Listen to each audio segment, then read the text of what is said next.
Hello, I'm Judith Green and I work for Somerset Libraries. Welcome back to episode 6 of Food for Thought, which is a series that we're running of videos combining recipes, cooking and reading. Like me, I dare say you're beginning to pine for your church or school or village summer fete, which has very likely been cancelled. Wells Library is putting up some suggestions for running your own family fete and also have some online competitions and fete games on the 11th of July. Where would we be without a refreshment stall to fete, you'll be asking? Well, this is a recipe so that you can provide your own delicious Traybake. It's a simple orange Traybake.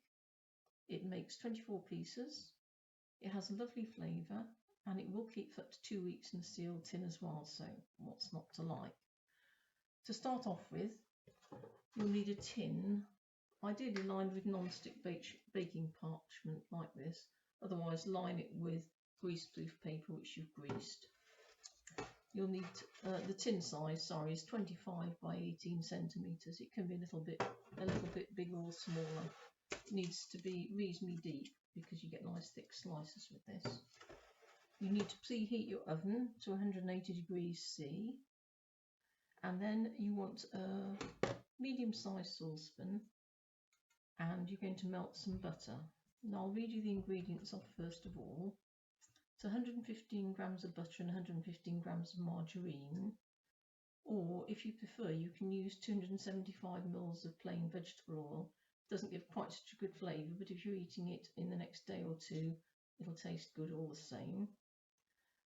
You'll then need 395 grams of self-raising flour, or the same amount of plain flour with 5.5 level teaspoons of baking powder sieved, and then 280 grams of sugar, 2 beaten eggs, and 275 ml from a pack of orange juice. And then to put a delicious orange glaze on top, you need 6 rounded tablespoons of sieved icing sugar and 3 tablespoons of orange juice. So we'll start off first of all with the butter. I'm going to use all butter because I prefer the flavour. You get a slightly better rise if you use half butter and half margarine. So I'll just set the scales and we're looking for 2 lots of 115 grams, that's 230 grams of butter. Which I put into the saucepan to melt very gently.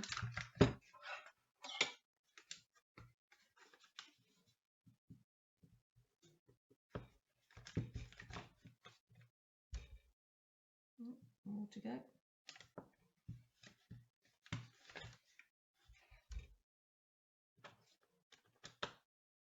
A little bit less. That's better. So I'm just going to take this over now and melt it on a very gentle heat on the stove.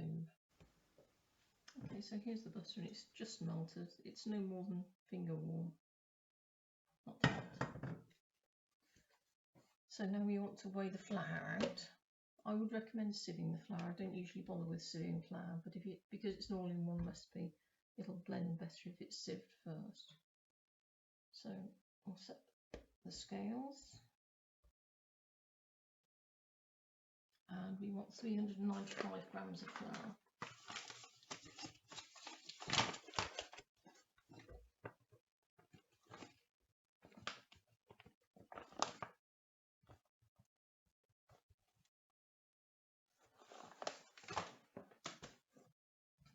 And because it's plain flour,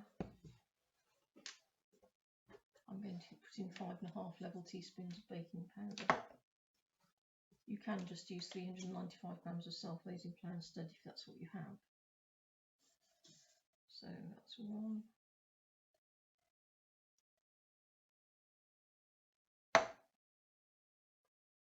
2.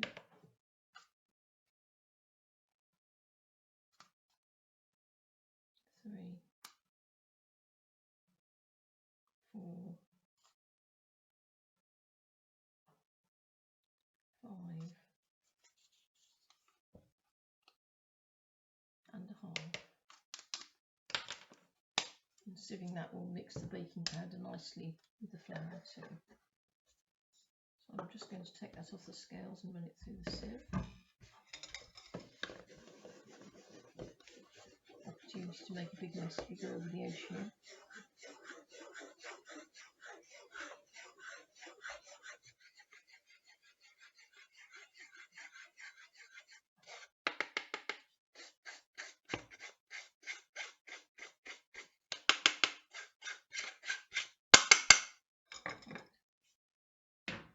So there's the flour sieve, and I'm going to add the sugar over here. That was 280 grams of sugar.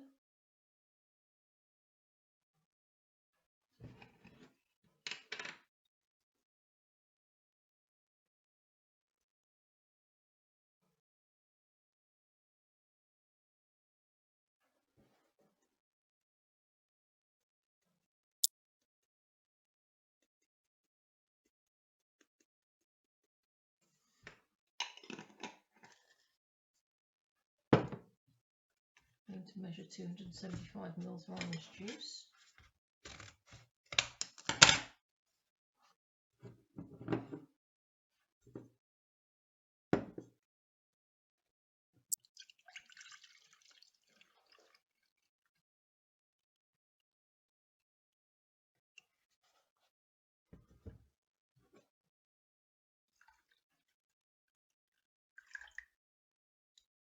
And this is adding it in on top of the butter. And I'll need 2 eggs. Just get those out of the fridge now.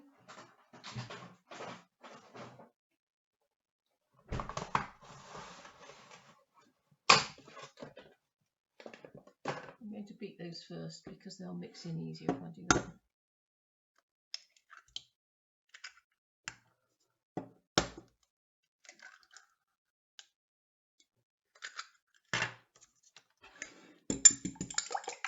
Just doesn't have to be a very thorough mix, just to partially mix the white and the yolk so it mixes into the overall baking mix well. That's good enough, so that can go in to the saucepan with the butter and sugar and orange juice. Now I'm going to make a well in the centre of the flour. You might remember doing this in some of the bread recipes when we were mixing the liquid in. It's a good way of mixing liquid into solids. I've got a scraper ready as well, so that the butter and sugar and egg and fruit juice mix is going into the well in the centre. And I'm going to scrape it out of the saucepan. This makes quite a runny mix because it's a melted method. It makes a batter rather than a more conventional sponge dropping consistency mixture, so don't worry if it looks rather runny. There we are. And now we need to mix that in.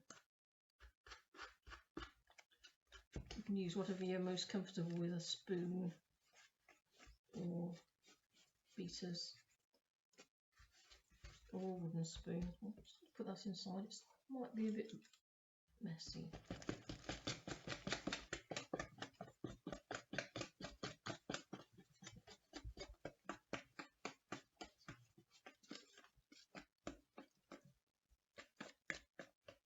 This is where that sieving pays off because it reduces the amount of lumps in the batter. It all mixes rather more happily. You don't want to over mix this, you don't want to spend ages doing it, otherwise it'll get rather chewy. Just enough to more or less get it mixed through, but don't worry about getting the very last lumps out.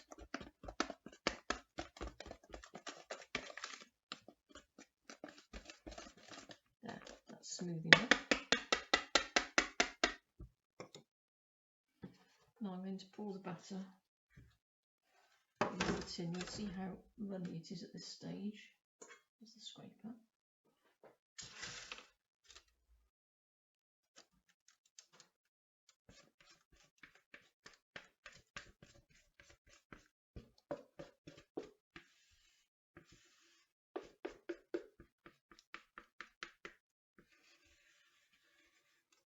those recipes where a scraper is actually a godsend, because it's fairly thin. It doesn't come out terribly easily otherwise. There we are. It levels itself out, so you don't have to worry about that.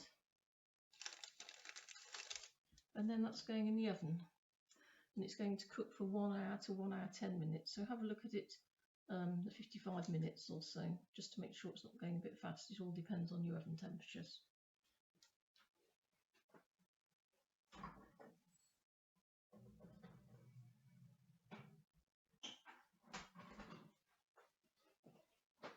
Check the time, and while that's cooking, I'll give you some tips on summer reads. Okay, well, while that's cooking, we're in the oven now. I was going to suggest a few books which you should be able to download free from the librarieswest.org.uk site under ebooks. These are cloud library books that I'm going to suggest. So the ebooks rather than e-audio books. If the one that you want isn't there, if you scroll down the screen to the bottom, there are similar reads on there. So you may be able to find something by the same author or on a similar genre. The reading I'm suggesting is mostly lightweight summer reads, which is just the thing for summer getaway. If you can't get away this summer, at least you can feel as though you can with your own family garden party and a nice summer seaside book to read.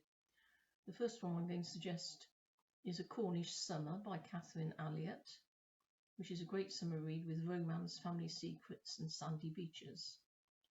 And the next one's firmly set in Somerset, which is Summer in the Orchard by Fete.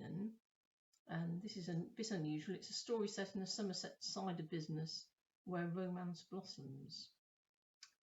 The next one I would suggest is A Fate Worse Than Death by Dolores Gordon-Smith. Here there is actually a local fate, and there's a murder at the local fate in the fortune teller's tent, but this leads to rather more sinister matters, and it's not altogether a lightweight book. And the last one again is a cheerful, perfect getaway summer read, which is Kilmarnock Summer by Emma Burstall. And I'll put those titles down for you so you don't have to remember them, so I'll type them up on the screen.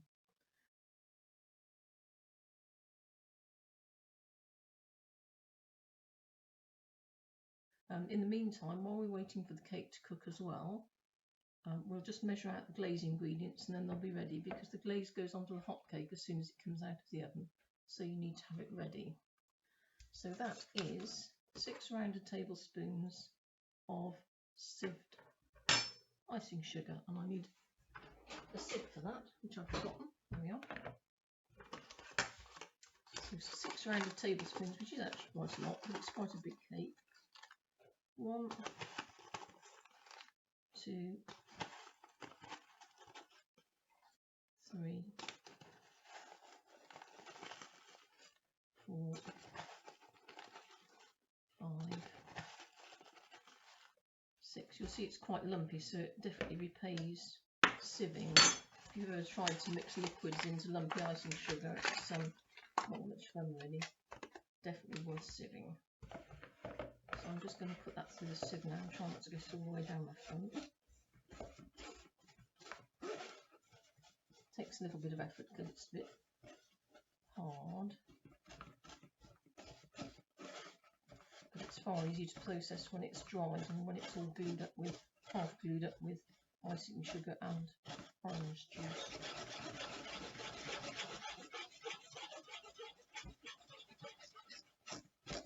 That's going through now. You'll see, much better. I often use the back of a large stainless steel spoon. I find that works easier in a sieve than a wooden spoon. Less of it seems to come over the edge if you do that. Good. So that's all gone through the sieve now. So I've got my nice fluffy icing sugar. And again, I'm going to make the well in the middle. And I want 3 tablespoons of orange juice. 1, 2, 3. It's in the middle. So now I'm going to go round and round and gradually work the icing sugar in from the edges.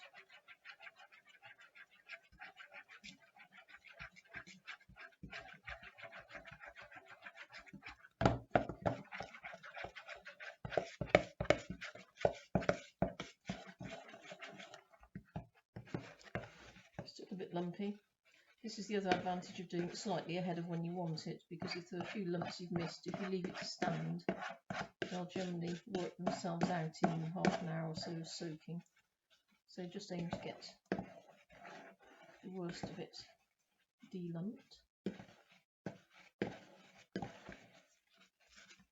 Yeah, and I think that's probably good enough now. I'll leave that to stand until the cake's ready, and then give it a quick turn. Those lumps will have gone out. So I'll just cover that up and leave it until we need it. So we'll have to leave it now until the cake's cooked. Well, I've checked in the oven now, it's just over an hour and the cake's done. So I've got a cooling rack and I'm just going to get the cake out of the oven.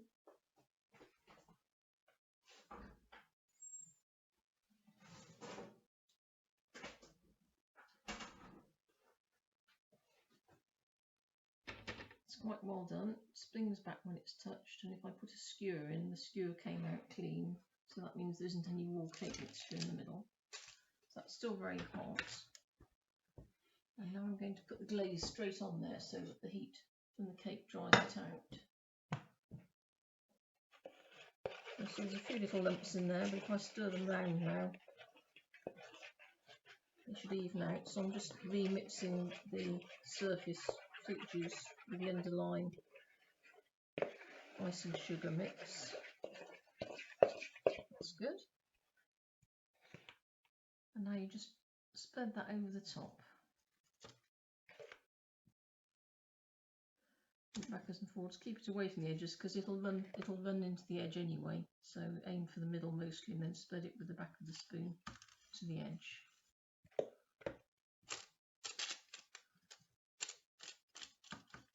This isn't like a lemon drizzle cake where it's a crunchy top, granular crunchy top, because it's made with icing sugar. It's almost like a thin icing glaze. Very nice though.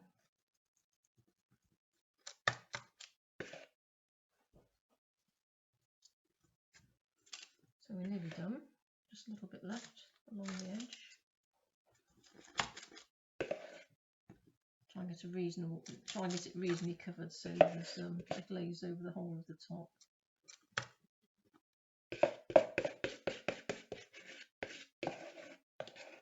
There we are. You'll see because it's so hot, it's drying almost straight away. You see? So we'll just leave that now to cool before we cut a slice and check that it's all right. Well, it's almost cold now, so I'm feeling too hungry to wait much longer. Should ideally wait until it's stone cold, but I just like that. You see, it's best to use a nice long straight knife to mark out the squares.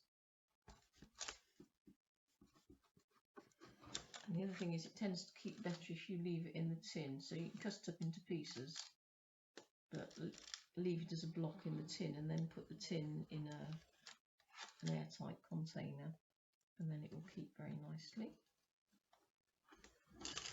So I've cut into 4 strips one way, and I'll just take this corner just to make the first cut this way, so I can try a piece out of the edge.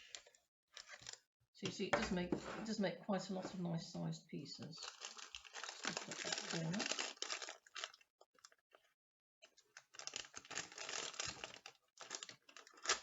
A little bit warm to take out of here, so it's not quite nearly as well as it might have done. So there's the main piece. Here's the delicious slice, so I'll cut that